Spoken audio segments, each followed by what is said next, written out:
Y'all, why are these people still together? Why are these people still together?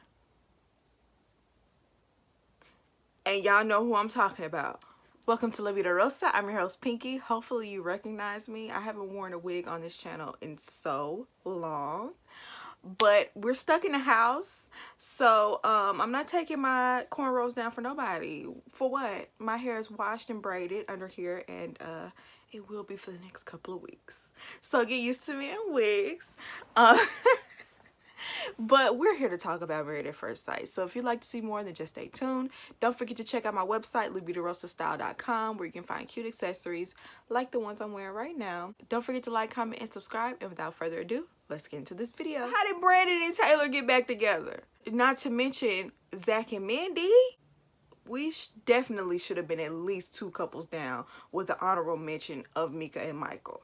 Definitely. I don't know, but we'll talk about it. So let's start with Jessica and Austin. So they met up with the experts, and this is like the recommitment day, and they're all discussing like their relationship. It's like the halfway point. So they're discussing their relationship, and this day is to see like, do you want to move forward? What do you need to improve on in the relationship for it to last? Jessica says she feels safe with Austin.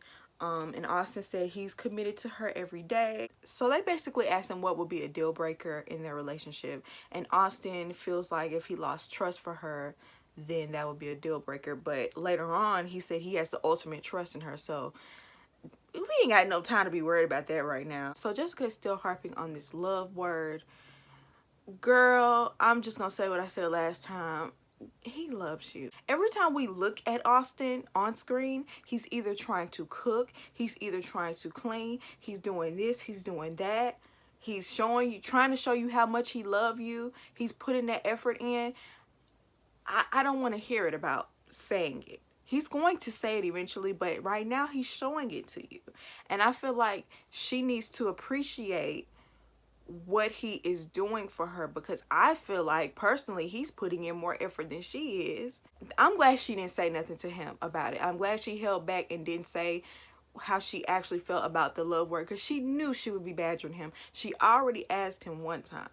You know what I'm saying? He gave her a really good answer, in my opinion. You know what I'm saying?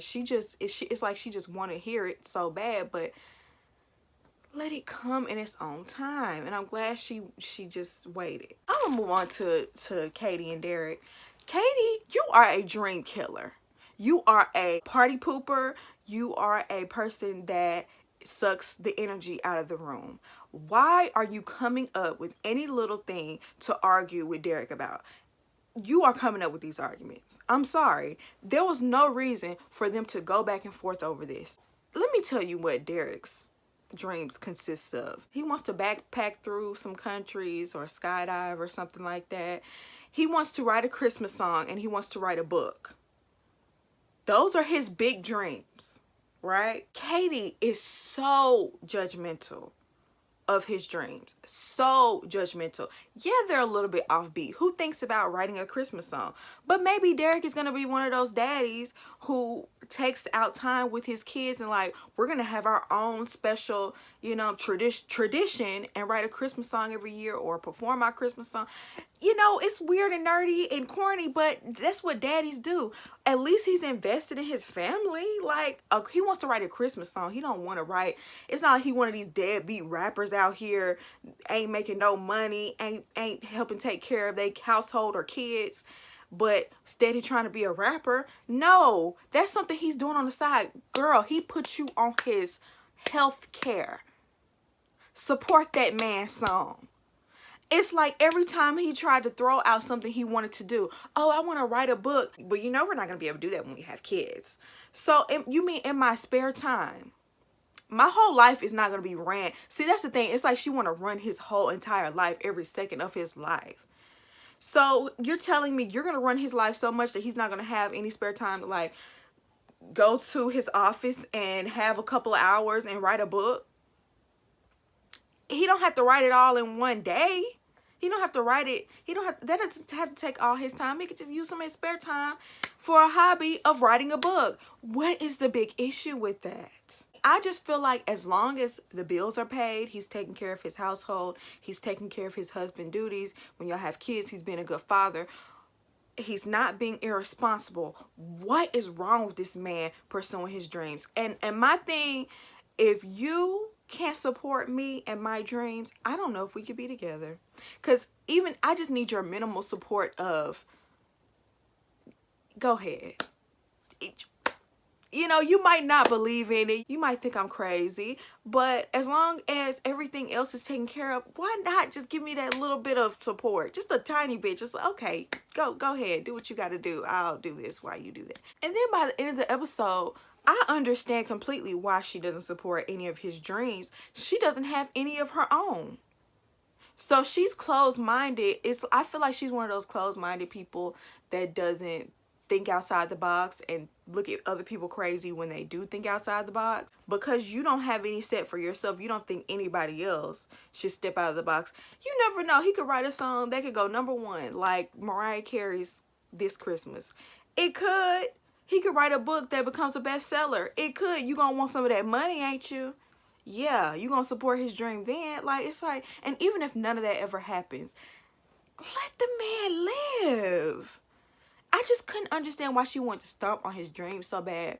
Dr. Viviana was telling her, you know, you should fake it till you make it when it comes to cheerleading for your husband. She didn't want to cheerlead for him. I'm just like, girl, like, if you love somebody or you claim you want to fall in love with somebody, you think you would want to, like, support him with the things that he is passionate about. You would think, you know what I'm saying? And that just makes me think that Katie is just in this because she just want to be married. So I don't think she actually cares about Derek. I think she comes up with every little reason to pick and poke and prod at him. She's trying to, it's like she's trying to break him down so she can control him in a way. I might be going a little bit too far with this, but the fact that she was so, like, she was really trying to beat him down over his drink. Like, I've never seen nobody do nothing like that. I mean, she got so upset she started crying. She locked herself in the room. Why? And I'm just like, either she's trying to pick a fight because she don't really want to be with him. She really want to be with this ex. She don't want this to work out. Or two, she's controlling and she wants to make the perfect man for her. Everything has to go for her and be her way or the highway.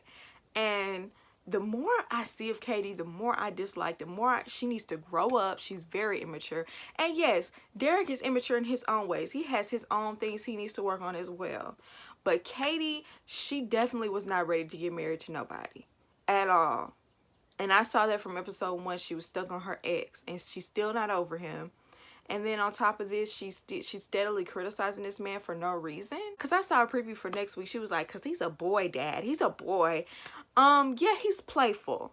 And obviously, you're on the more serious side of things. I believe it was Pastor Cal who was like, that's good because y'all can balance each other out. And it's like she's trying to beat out all the fun silliness out of him, all the spontaneity, all the, you know what I'm saying, the things that make him him. She's trying to beat that out of him so he can be, what, more serious and uptight. Once again, this man is not crazy. He's not a deadbeat. He's taking care of business. Why can't he be himself and have his own personality on top of that? There's something wrong with that. I'm sorry. Because if this... Turn the tables. If this was a man talking to a woman like that, the way she was talking to him, this would be a major issue. Why are you constantly trying to beat my dreams down into the ground just because you don't have any? Mika and Michael and cutting these hedges. Michael, what are you doing? What are you doing? And I know I just got done talking about somebody having hobbies and not beating down their dreams or whatever. I really don't have an issue with him cutting these hedges. And, you know, even though it's odd to me, you're trying to get the grass all to be the same level. Who really cares? Because he said he's doing this because, well, when we have a house, I'm going to want to trim the hedges and it's going to be good practice. And it's like, Michael, shouldn't you be looking for your pay stubs and proof of your salary for Mika? Because we still don't believe you work where you say you work. When they met up with the experts, Michael said he's a director for an after-school program, and I'm still gonna need proof. And so does Mika, because Mika's like, he still has not proved to me that he has worked there. I'm like, Mika, how about you follow him to work? How about you follow him to work? Because I'm not finna sit up here and be wondering. You already have lied. So I think I deserve to be invited, actually, to your school and to talk to people you work with. How come I can't come up here and see? Yeah, I bet you he'll never do that. He'll probably be real mad if she came up there unannounced. And that's exactly what I would do. I would do a pop-up for lunch. Sure would. Dr. Viviana pointed out that she has a harsh exterior, and that's what a lot of people have been saying. So this is not anything new, and possibly she should be a little softer so he can have a soft place to land. How can I be soft and vulnerable with someone who's a liar? I mean, I understand where Dr. Viviana is coming from. She was just like, well, maybe you should be softer, and that way he'll feel more comfortable to tell the truth. A liar is a liar. Is a liar, is a liar, is a liar. He a lie. I'm sorry.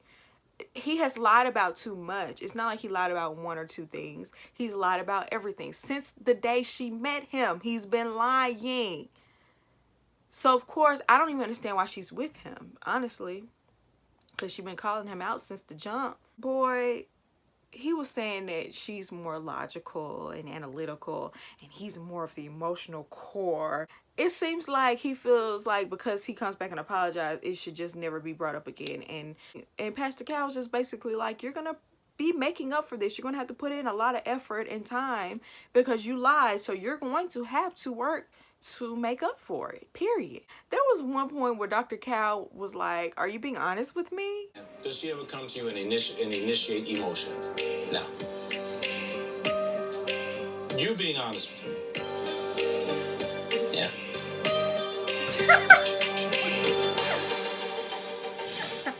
And this man looked like he was like, I'm sorry, his whole body language, it's just shady. It looks like a scam. I don't believe it. It's not convincing. You should have took some better acting classes. Child, I don't believe Michael one bit. I cannot. And then Michael be looking at everybody else crazy. He be looking at them like, when you the one who don't make sense, why do he be making all these faces like other people don't make sense when he's the one that is completely off base?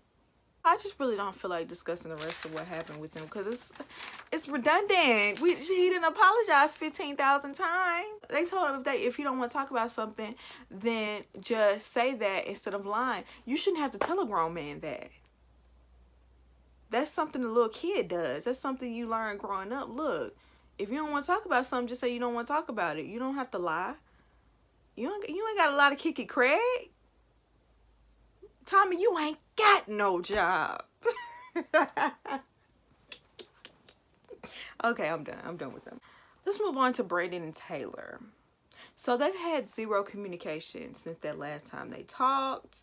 See, the thing with them is, okay, let's say Brandon wasn't a little off mentally.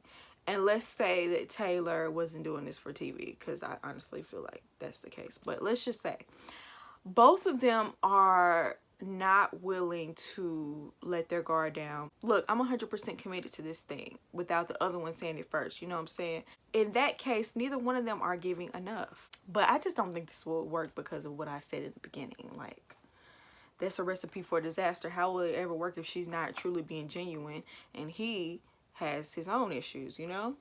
And when they asked Brandon, was he committed, he was 100% no. And he was not playing. The thing about Brandon, he does not play the game. If he feels a way, he's not gonna pretend. He's going to tell you exactly what's on his mind. He said if he sees a change, then he will try. The changes he wants to see is her not constantly partying, not blocking him on social media. Oh my goodness, that's so childish. Not saying that she's single, not acting like a single woman, and intentionally trying to hurt him. And she needs from him consistent interest and respectful behavior. And then when they both got together to talk, I just really feel like Taylor should have just took that time to really apologize to his face, like face to face. I don't know if the experts knew about the card or whatever, but that should have been the first thing they advised her to do. Look, you need to give him a real apology because he deserved one. He apologized to her multiple times and in front of her friends. Why did she get to skate by and take the easy way out just because Brandon made some mistakes in the past? You still want to be with him, don't you? You already said you was going to move past what he did in the past, but you kept bringing it up. When he bring up what you did, oh, now you want to move forward. Now we need to move past it. Let's not bring up the past. How did Brandon and Taylor get back together? Like, I still don't understand it. I still don't understand how they made it back in the same household. What is going on? Taylor said he even put back on his ring. So I'm just like, what happened? I just don't get it. Y'all, look, far be it for me. They might as well try to work it out to the end, I guess. Because Taylor needs her camera time. And I think Brandon needs that check. So let's move on. Zak and Mindy. They still together. Mindy, you still gonna take this abuse, huh? You still gonna stick around and let him just do you any kind of way, dog you out, huh? Okay. When Mindy met up with Dr. Viviana, she told her all about the whole Zak and her friend Lauren, Lindsay, whatever her name is, told her about their, you know, little relationship behind her back. And Mindy said they had two different stories going into it. Pastor Cal asked if he was emotionally faithful to Mindy, and he claimed to only get advice about Mindy. But her friend already told the truth about that. So clearly, I don't know if he was emotionally cheating or whatever, but it's still sneaky behavior, and I don't appreciate that. Like, you talking to her friend more than you talking to your wife, that's shady. She said he apologized to her, but he said if the roles were reversed, he wouldn't care. That sounded like Taylor to me when she posted that crazy video referring to Brandon, and she was like, well, I wouldn't care if he did it. Yeah, that's why I feel like y'all the same. That's why I feel like they're here for TV, because they be on the same wavelength to me. Pastor Cal asked him, did he want to stay married, stay committed? And he did. And he was like, look, you have sucked as a husband. You're not good. You're not good as a husband. Okay? You've been terrible. You haven't even moved in. And he was like, you have basically put in no effort. Why continue? Because he wants to be on TV. And Pastor Cal kind of alluded to that, like, do you want to promote your modeling career? Do you want to promote your business?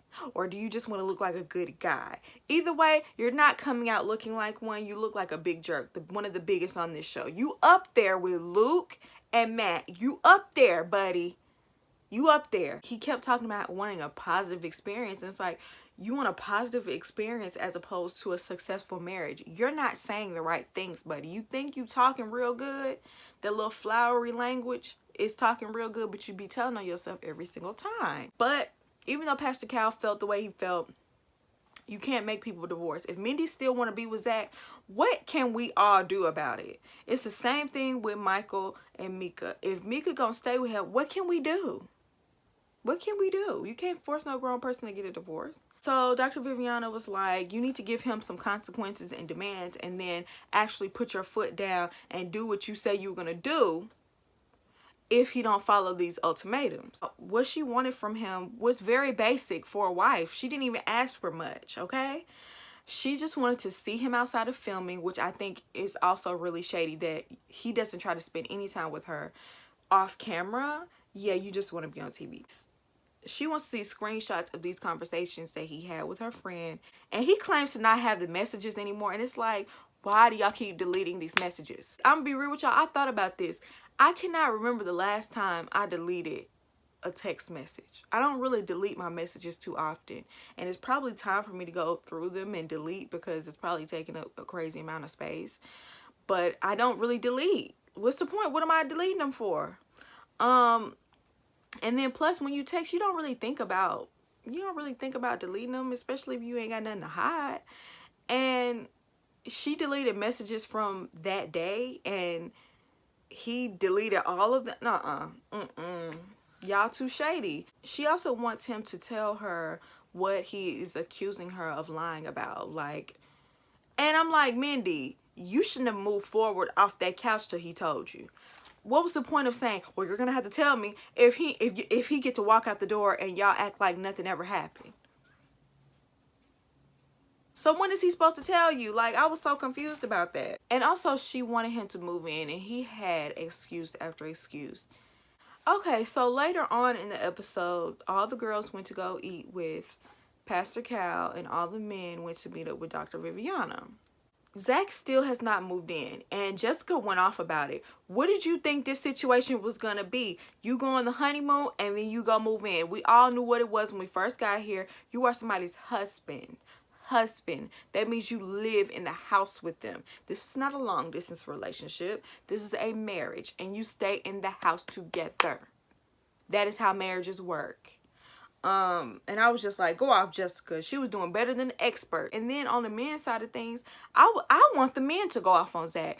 Derek know that Zak is full of it. So does Austin. I think everybody else do too. Maybe Brandon and Michael need to sit this one out because they have their own issues. But I just think the other men need to go off on Zak because actually everyone else has put in way more effort than Zak ever did. Just by moving in. At least they moved in. So later that night, Zak comes over. We think Zak is going to actually, move some stuff in. He brought in 2 articles of clothing. And Mindy was just so happy. Let's put these two pieces of clothes. Okay, let's put these 2 pieces of clothes. And let's put them in this drawer, this big old drawer where it only fits in like one tiny corner. And I'm not trying to make fun of Mindy, but I'm just like, girl, you excited over that? That's sad. And then she thought he was actually going to stay in the room with her, which was the least he could do. He could at least stay in the same bed. He had the nerve to go to the other room and lock the door. Lock the door? Why did you have to lock the door? He is so trash. I'm so tired of him. What was the point? What was the point? What was the point? He just wants to look like he's putting in effort, and he's not putting one in at all. Mindy did not put down her foot whatsoever. What's the point of giving an ultimatum if he's not going to have a consequence? That's the whole point of an ultimatum. If you don't do this by this time, done. You're going to get your punishment.